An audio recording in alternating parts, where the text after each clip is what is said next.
Récitez-vous le rosaire? Ou peut-être avez-vous grandi en voyant votre mère ou votre grand-mère le réciter, en faisant glisser les grains entre ses doigts, en répétant les « Je vous salue Marie » dans une séquence qui semblait infinie. La plupart des personnes qui récitent le rosaire ignorent quelque chose d'essentiel. Le rosaire que l'Église catholique enseigne aujourd'hui est incomplet. Il manque des parties essentielles qui ont été retirées au fil des siècles. Rudolf Steiner, l'un des plus grands investigateurs spirituels du XXe siècle, a étudié profondément l'histoire des pratiques contemplatives chrétiennes. Et il a révélé quelque chose qui va complètement changer votre compréhension de cette prière. À l'origine, le rosaire n'était pas une simple répétition de prière, c'était un système complet de méditation spirituelle, conçu pour guider la conscience à travers des états de plus en plus élevés. Chaque partie avait une fonction spécifique. Chaque mystère ouvrait une porte vers une réalité spirituelle différente. Quand vous récitez le rosaire aujourd'hui, vous utilisez seulement une version réduite de cette pratique puissante. C'est comme avoir un instrument de musique complet et n'utiliser que quelques touches. Avant de vous expliquer ce qui a été retiré, je dois vous raconter comment le rosaire est réellement apparu et quelle était sa fonction originale. Le rosaire, tel que nous le connaissons aujourd'hui, s'est développé graduellement pendant le Moyen Âge, mais ses racines sont beaucoup plus anciennes. La pratique d'utiliser des grains pour compter des prières répétitives existe dans pratiquement toutes les traditions spirituelles du monde. Les hindous ont le mala, avec 108 grains. Les bouddhistes ont des pratiques similaires. Les musulmans ont le tasbih, avec 99 grains. Steiner a expliqué que cette répétition n'est pas vide de sens. Quand elle est faite correctement, elle calme l'esprit rationnel et ouvre l'espace à des perceptions plus subtiles. Le corps éthérique entre dans un rythme harmonieux, le corps astral s'apaise. Et le moi supérieur, notre être spirituel le plus profond, peut commencer à percevoir des réalités qui sont normalement occultées. Le rosaire chrétien a été développé pour profiter de ce principe, mais en le dirigeant spécifiquement vers les mystères de la vie du Christ et de Marie, les moines médiévaux qui ont développé cette pratique savaient exactement ce qu'ils faisaient. Ils ont créé un système de méditation qui pouvait mener des pratiquants sincères à des expériences spirituelles profondes. Steiner a révélé que les monastères médiévaux conservaient des versions différentes du rosaire pour différents niveaux de pratiquants. La version populaire, enseignée aux paysans, était simplifiée. La version intermédiaire, pour les moines réguliers, était plus complète. Et la version ésotérique, connue seulement des abbés et des mystiques les plus avancés, contenait tous les éléments qui ont été ultérieurement retirés. Ces versions ésotériques étaient transmises oralement de maître à disciple. Elles n'ont jamais été écrites, parce que l'Église persécutait déjà les pratiques considérées comme hérétiques. Les quelques registres écrits qui existaient ont été détruits pendant l'Inquisition, mais la connaissance n'a pas été complètement perdue. Elle a survécu dans des traditions marginales, dans des groupes qui ont maintenu les pratiques anciennes en secret. Et Steiner, grâce à sa capacité d'accéder aux archives akashiques, a pu reconstruire ce qui avait été perdu. Maintenant, je vais vous expliquer la structure originale du rosaire et ce qui a été modifié. Le rosaire que vous connaissez probablement a 15 mystères divisés en 3 groupes. Les 5 mystères joyeux, qui contemplent les événements joyeux comme l'Annonciation et la Nativité de Jésus, les 5 mystères douloureux qui contemplent la Passion du Christ, et les 5 mystères glorieux qui contemplent la résurrection et les événements postérieurs. En 2002, le pape Jean-Paul II a ajouté les mystères lumineux, portant le total à 20 mystères. Cela a été présenté comme une nouveauté, un ajout. Mais Steiner a révélé qu'en réalité, les mystères lumineux n'étaient pas une nouveauté. Ils existaient dans les versions les plus anciennes du rosaire et ont été retirés à un certain moment de l'histoire. Jean-Paul II n'ajoutait pas quelque chose de nouveau. Il restaurait quelque chose qui avait été perdu. Et il y a plus. Même avec les mystères lumineux restaurés, il manque encore des éléments cruciaux qui faisaient partie de la pratique originale. Le premier élément retiré était ce que nous pouvons appeler les mystères cosmiques. Dans les versions les plus anciennes du rosaire, il existait une série de contemplations qui connectaient l'histoire du Christ avec l'histoire du cosmos. Ces mystères contemplèrent la création du monde, la chute de l'humanité, l'évolution spirituelle à travers les âges et le rôle du Christ dans le plan cosmique de rédemption. Ces mystères étaient considérés comme dangereux par l'Église institutionnelle parce qu'ils menaient les pratiquants à des questionnements profonds. Si vous contemplez la chute de l'humanité, vous commencez à vous demander ce qui s'est réellement passé. Si vous contemplez l'évolution spirituelle, vous commencez à remettre en question la narrative simplifiée que l'Église enseignait. Les mystères cosmiques ont été graduellement retirés entre les siècles XIII et XV. Les registres de ce retrait sont fragmentés. Mais Steiner a réussi à reconstruire ce qui avait été perdu grâce à son investigation clairvoyante des archives akashiques. Le deuxième élément retiré était la méditation sur les corps subtils. Le rosaire original incluait des contemplations spécifiques sur le corps physique, le corps éthérique, le corps astral et le moi supérieur. Chaque mystère était pratiqué avec conscience de la manière dont il affectait chacun de ces corps. Par exemple, en contemplant l'Annonciation, le pratiquant était instruit de sentir comment le message de l'ange Gabriel résonnait d'abord dans le corps astral, puis dans le corps éthérique, et se manifestait finalement dans le corps physique de Marie. Cette dimension de la pratique a été complètement éliminée quand l'Église a décidé que parler de corps subtils était une hérésie. À partir du Concile de Constantinople en 869, l'Église a déclaré officiellement que l'être humain a seulement un corps et une âme, niant l'existence de l'esprit comme une troisième dimension. Toute pratique qui reconnaissait de multiples corps subtils a été considérée comme hérétique. Le troisième élément retiré était la connexion avec les hiérarchies angéliques.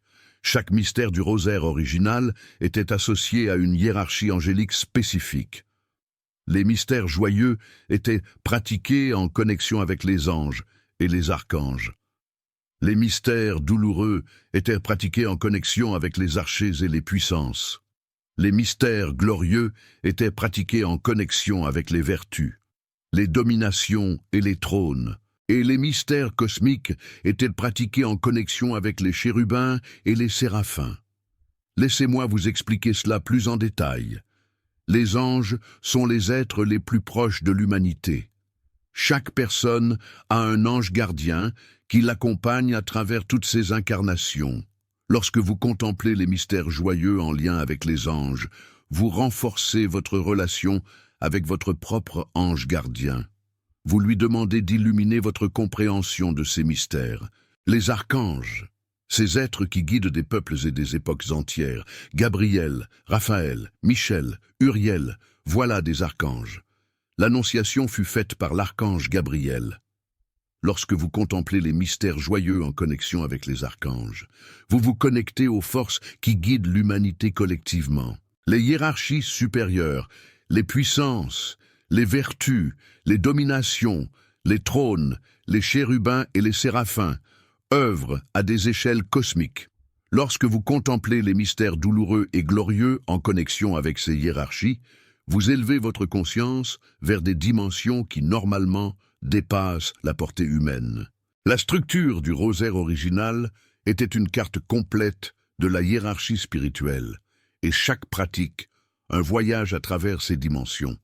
Cette structure n'était pas arbitraire. Chaque hiérarchie angélique a une fonction spécifique dans le cosmos, et se connecter avec elle pendant la méditation du rosaire amplifiait énormément le pouvoir de la pratique, selon Rudolf Steiner. L'Église a supprimé ces connexions parce qu'elles donnaient aux pratiquants une relation directe avec les êtres spirituels, sans nécessité d'intermédiation sacerdotale. Si vous pouvez vous connecter directement avec les archanges pendant votre prière, pourquoi auriez-vous besoin d'un prêtre ou d'une sœur. Rudolf Steiner a été très clair à ce sujet. L'Église institutionnelle a fréquemment choisi le contrôle au pouvoir spirituel. Elle a préféré maintenir les fidèles dépendants de la hiérarchie ecclésiastique, au lieu de leur donner des outils pour un développement spirituel autonome. Maintenant, je vais vous expliquer comment la pratique originale fonctionnait et ce que vous pouvez faire pour récupérer une partie de ce pouvoir. Le rosaire original était pratiqué dans un état de conscience spécifique. Ce n'était pas simplement répéter des mots pendant que l'esprit vagabonde. C'était une méditation structurée, avec des phases distinctes. La première phase était la préparation. Le pratiquant s'asseyait en silence, régulait sa respiration et consciemment apaisait le corps astral. Cela pouvait prendre plusieurs minutes. Ce n'est que lorsque la quiétude intérieure était atteinte que la pratique commençait. La deuxième phase était l'invocation. Avant de commencer les mystères, il y avait une invocation spécifique aux êtres spirituels qui allaient accompagner la pratique. Le pratiquant demandait la présence et la protection des anges gardiens et ouvrait sa conscience pour recevoir des impressions du monde spirituel. La troisième phase était la contemplation proprement dite. Chaque mystère était contemplé de façon détaillée. Il ne suffisait pas de penser rapidement à la scène. Le pratiquant devait construire la scène dans son imagination avec le maximum de détails possible, voir les couleurs, sentir les textures, entendre les sons, percevoir les émotions de tous les impliqués. Rudolf Steiner expliqua que cette imagination détaillée n'est pas de la fantaisie. Lorsque vous construisez une scène spirituelle avec concentration et dévotion suffisante, vous vous connectez vraiment avec la réalité de cette scène. Les mystères du rosaire ne sont pas seulement des histoires du passé. Ils sont des réalités éternelles qui continuent d'exister dans le monde spirituel. La quatrième phase était l'intégration. Après chaque groupe de mystères, il y avait une période de silence pour intégrer les expériences. Le pratiquant restait en réceptivité, permettant que des insights et des perceptions surgissent naturellement. La cinquième phase était la conclusion. La pratique se terminait avec des remerciements aux êtres spirituels qui avaient accompagné la méditation et une dédicace des mérites de la pratique pour le bien de tous les êtres. Comparez cela avec la façon dont la plupart des gens récitent le rosaire aujourd'hui, répétition mécanique, pendant qu'ils pensent à autre chose. Aucune préparation, aucune invocation consciente, aucune visualisation détaillée, aucune intégration. Il n'est pas surprenant que tant de gens trouvent le rosaire ennuyeux ou sans effet. Ils utilisent un outil puissant de façon complètement incorrecte. Il y a aussi un élément que presque personne ne connaît. Chaque prière individuelle du rosaire a une signification ésotérique spécifique. Le Notre Père, qui initie chaque dizaine, n'est pas seulement une prière. C'est une invocation des SPT, forces spirituelles qui régissent le cosmos. Chaque phrase du Notre Père correspond à une de ces forces. Que ton nom soit sanctifié, invoque la force de la reverence. Que ton règne vienne, invoque la force de la manifestation. Que ta volonté soit faite, invoque la force de l'alignement, et ainsi de suite. Le « Je vous salue ». Marie est encore plus complexe. Il a deux parties. La première partie.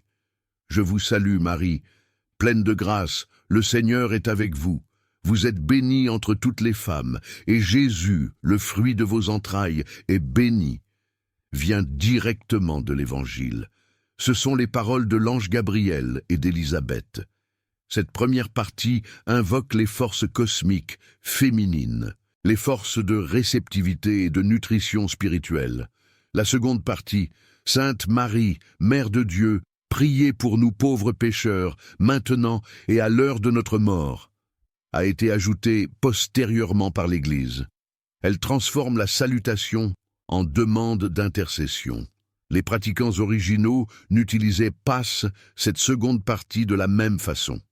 Ils la modifiaient, dépendant du mystère qu'ils contemplaient. Le gloire au Père qui conclut chaque dizaine est une formule de reconnexion avec la Trinité. Après avoir contemplé un mystère spécifique, le pratiquant se reconnectait avec la source de tout. C'était un moment de rééquilibrage avant de commencer le prochain mystère. Maintenant, je vais vous donner quelques orientations pratiques pour récupérer le pouvoir du rosaire. Première orientation. Préparez-vous adéquatement. Avant de commencer à prier, asseyez-vous en silence pendant au moins 5 minutes. Régulez votre respiration, consciencieusement. Relâchez les tensions du corps et les préoccupations de l'esprit. Ne commencez que lorsque vous sentez une qualité différente de présence. Deuxième orientation, faites une invocation sincère. Avant le premier mystère, demandez consciemment la présence de votre ange gardien et des êtres spirituels qui peuvent vous aider dans la pratique. Il n'a pas besoin d'être une formule élaborée. Cela peut être quelque chose de simple, comme demander que les êtres de lumière vous accompagnent et vous guident pendant la méditation. Troisième orientation, visualisez chaque mystère en détail. Lorsque vous contemplez l'Annonciation, par exemple, ne pensez pas seulement que l'ange est apparu à Marie, imaginez la scène complète. Comment était la pièce? Quelle lumière entrait par la fenêtre? Comment était l'expression de Marie? Comment était l'apparence de l'ange Gabriel? Quelle couleur y avait-il dans ses vêtements? Quelles sensations remplissaient l'ambiance? Plus votre visualisation est détaillée, plus votre connexion avec le mystère est profonde. Quatrième orientation, sentez dans le corps. À mesure que vous contemplez chaque mystère, prêtez attention aux sensations dans votre corps physique, dans votre cœur, dans votre respiration. Les mystères du rosaire ne sont pas seulement des concepts mentaux. Ils doivent être sentis dans tout votre être. Cinquième orientation. Faites des pauses entre les groupes de mystères. Après les 5 mystères joyeux, par exemple, restez en silence pendant quelques minutes avant de commencer les douloureux. Utilisez ce temps pour intégrer ce que vous avez vécu. Permettez à des intuitions de surgir naturellement. Sixième orientation, terminez avec gratitude. À la fin de votre pratique, remerciez sincèrement les êtres spirituels qui vous ont accompagnés. Remerciez Marie, le Christ, les anges, et dédiez les fruits de votre pratique au bien de toutes les personnes. Si vous pratiquez de cette façon, vous découvrirez que le rosaire est bien plus qu'une répétition de prière. C'est un chemin complet de développement spirituel. Il y a un aspect additionnel que Rudolf Steiner a révélé sur le rosaire, qui est très important à comprendre. Les 50. Je vous salue Marie, du rosaire, ne sont pas une coïncidence numérique. 50 est lié à la Pentecôte, qui a eu lieu 50 jours après Pâques. C'est le nombre de la descente du Saint-Esprit. Chaque « Je vous salue Marie », correctement prononcé, est une petite invocation du Saint-Esprit. Lorsque vous complétez les 50 « Je vous salue Marie » d'un rosaire complet, vous créez une condition énergétique, similaire à celle que les apôtres ont expérimentée à la Pentecôte. C'est pourquoi les pratiquants sincères du rosaire ont parfois des expériences spirituelles intenses. Ils sont, sans le savoir, en train de recréer les conditions pour la descente de l'esprit. Il existe des récits de saints et de mystiques qui ont eu des visions extraordinaires en récitant le rosaire. Sainte Bernadette a vu Marie à Lourdes pendant la pratique du rosaire. Les voyants de Fatima ont eu leur vision pendant le rosaire. Saint Padre Pio récitait de multiples rosaires par jour et était connu pour ses expériences mystiques. Ce n'étaient pas des cas isolés. C'étaient des personnes qui, consciemment ou inconsciemment, pratiquaient le rosaire d'une manière plus profonde que la version simplifiée. Quelque chose en eux savait comment accéder au pouvoir complet de la pratique. Mais cette connexion a été obscurcie lorsque le rosaire a été transformé en simple dévotion populaire. L'Église a enseigné aux gens à prier mécaniquement, sans conscience de ce qu'ils étaient réellement en train de faire. Le pouvoir était là, mais personne ne savait comment y accéder. Rudolf Steiner a aussi expliqué l'importance des grains physiques du rosaire. Les grains ne servent pas seulement à compter les prières, Ils ont une fonction énergétique lorsque vous passez vos doigts sur les grains répétitivement. Pendant des mois et des années, les grains absorbent votre énergie. Ils deviennent des objets chargés spirituellement. Un rosaire qui a été utilisé pendant des décennies par un pratiquant dévot porte une énergie palpable. N'importe quelle personne sensible peut sentir la différence entre un rosaire neuf et un rosaire qui a été utilisé avec dévotion pendant très longtemps. C'est pourquoi les rosaires de saints sont considérés comme des reliques, pas par superstition, mais parce qu'ils portent réellement l'énergie accumulée de milliers d'heures de pratique dévotionnelle. Si vous avez un rosaire ancien qui a appartenu à votre grand-mère ou arrière-grand-mère, cet objet est précieux. Il porte l'énergie de toutes les prières qu'elle a faites. Lorsque vous utilisez ce rosaire, vous vous connectez avec cette énergie accumulée. Rudolf Steiner a également expliqué pourquoi le rosaire a traditionnellement 5 dizaines au lieu d'un autre nombre quelconque. Le nombre 5 est lié à l'être humain.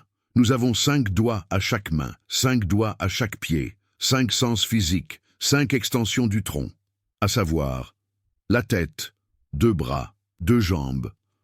Le pentagramme, l'étoile à 5 branches, est le symbole de l'être humain depuis l'Antiquité. Lorsque vous récitez 5 dizaines, vous travaillez avec les forces qui façonnent l'expérience humaine. Chaque dizaine correspond à une dimension différente de l'être.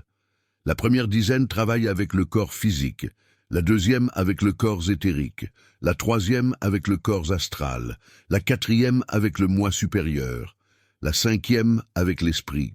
Cela signifie qu'un rosaire complet est un voyage à travers toutes les dimensions de l'être humain, du plus dense au plus subtil.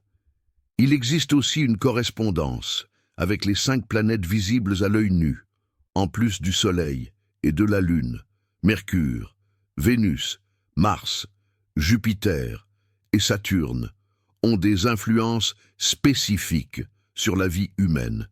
Chaque dizaine du rosaire peut être pratiquée en connexion avec l'une de ces planètes. Amenant leur force spécifique dans la méditation, les pratiquants avancés savaient quel jour de la semaine chaque dizaine devait être emphasée. Lundi, régi par la lune, était pour les mystères liés à Marie. Mardi, régi par Mars, était pour les mystères douloureux. Mercredi, régi par Mercure, était pour les mystères liés à la communication divine, et ainsi de suite. Toute cette richesse a été perdue lorsque le rosaire a été transformé en pratique populaire simplifiée. Ce qui restait était l'écorce, sans le contenu intérieur. Maintenant, je vais vous parler des mystères cosmiques qui ont été retirés et que vous pouvez contempler par vous-même. Le premier mystère cosmique, contempler la création, pas la création physique du monde, mais la création spirituelle. Les êtres spirituels élevés, les Elohim, émanant d'eux-mêmes, les forces qui allaient donner naissance au cosmos, la lumière primordiale, surgissant des ténèbres, l'amour divin se manifestant comme création. Le deuxième mystère cosmique contemplait la séparation, la division entre lumière et ténèbres, l'émergence d'êtres qui ont choisi des chemins différents, Lucifer se séparant de la hiérarchie divine, la chute, non pas comme punition, mais comme nécessité évolutive pour que la liberté puisse exister. Le troisième mystère cosmique contemplait l'évolution de la Terre, les grandes aires planétaires que Rudolf Steiner a décrites, Saturne, Soleil, Lune, Terre, la lente préparation de la scène pour que l'humanité puisse surgir. Les êtres spirituels travaillant à travers des millions d'années pour créer les conditions pour la conscience humaine. Le quatrième mystère cosmique contemplait la promesse. Depuis le début, il était prévu que le Christ viendrait sur terre. Les prophètes de toutes les cultures anticipèrent son arrivée. Le cosmos entier se préparait pour le moment où le Logos s'incarnerait. Le cinquième mystère cosmique contemplait le significado cosmico da redenção, la mort et la résurrection du Christ, n'ont pas affecté seulement l'humanité. Elles ont affecté le cosmos entier. La Terre a été transformée. Le chemin évolutif de tout le système solaire a été modifié. Ce qui s'est passé au Golgotha a résonné à travers toutes les dimensions de l'existence. Ces mystères étaient considérés comme dangereux, parce qu'ils étendaient la conscience du pratiquant au-delà de la Terre, au-delà de l'histoire humaine, à des dimensions cosmiques que l'Église préférait, que les gens ne connaissent pas. Un pratiquant qui contemplait ces mystères commençait à percevoir que l'histoire du Christ n'était pas seulement une histoire locale, arrivée il y a 2000 ans. C'était un événement cosmique, de proportions inimaginables. Si vous voulez incorporer ces mystères à votre pratique, vous pouvez le faire. Il n'y a rien d'hérétique là-dedans. Vous êtes juste en train de récupérer quelque chose qui a été perdu. Laissez-moi vous donner plus de détails sur chacun des 5 mystères cosmiques pour que vous puissiez les pratiquer. Le premier mystère cosmique, la création, est contemplée en imaginant le vide primordial, avant que quoi que ce soit n'existe. Ensuite, vous imaginez la première émanation de lumière, le premier mouvement de l'amour divin créant quelque chose à partir de rien. Vous sentez comment cette lumière se différencie en couleur, en forme, en être. Vous percevez que vous-même faites partie de cette création, que les mêmes forces qui ont créé l'univers sont à l'intérieur de vous. Le deuxième mystère cosmique, la séparation, est contemplé en imaginant Lucifer au moment avant sa chute. Un être de lumière indescriptible, rempli d'amour pour lui-même, choisissant de se séparer de l'unité divine. Vous ne jugez pas. Vous contemplez simplement comment la liberté exige la possibilité de choix et comment le choix exige la possibilité de se tromper. Sans Lucifer, il n'y aurait pas de liberté humaine. Le troisième mystère cosmique, l'évolution, est contemplé en imaginant les grandes ères de la Terre, des milliards d'années comprimées en une séquence d'images, feu primordial, solidification, surgissement de la vie, évolution des formes, jusqu'à ce que nous arrivions à l'être humain. Vous réalisez que toute cette journée avait un but, préparer un corps physique capable d'abriter une conscience spirituelle. C'est Rudolf Steiner qui nous éclaire sur ce point. Le quatrième mystère cosmique, la promesse, est contemplé en imaginant les prophètes de toutes les traditions recevant des visions du Christ qui viendrait, Zoroastre en Perse, les prophètes d'Israël, les sages de l'Inde, tous voyant la même lumière se rapprocher de la terre. Vous percevez comment toute l'histoire humaine convergeait vers un unique moment, un moment de révélation, un moment de transformation. Le cinquième mystère cosmique, la rédemption cosmique, est contemplé en imaginant le sang du Christ pénétrant dans la terre au moment de la crucifixion. Pas seulement la terre physique du Golgotha, mais la terre comme être spirituel. Vous imaginez cette force de rédemption se répandant à travers toute la planète, à travers tout le système solaire, transformant la propre substance de la réalité. C'est une vision puissante, transformative. Il y a encore un autre aspect du rosaire original que je dois mentionner. Les pratiquants avancés du rosaire étaient instruits à identifier les mystères avec des parties de leur propre être. Une pratique profonde de connexion personnelle. Les mystères joyeux étaient identifiés avec le corps éthérique, la joie, la croissance, la vitalité. C'est le domaine de la santé et de l'harmonie.